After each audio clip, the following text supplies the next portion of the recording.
Ayan mga guys, walang kalubatan yan. Ayan mga guys, paliwanag tayo mga guys. Input, output. Ito ay input, ito ay output. Dito, gagaling. Ayan, pupunta rito. Punta rito. Pagdating dito, magkakarga yan mga guys. Ito, kakarga yan.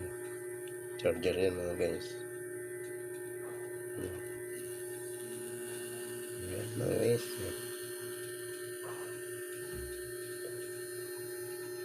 Sasaksak mo lang siya mga guys para magkarga to, para hindi siya malubat mga guys. Ayan mga guys, so kakarga yan mga guys. So ang karga niya pabalik-balik lang mga guys, kaya hindi siya malulubat.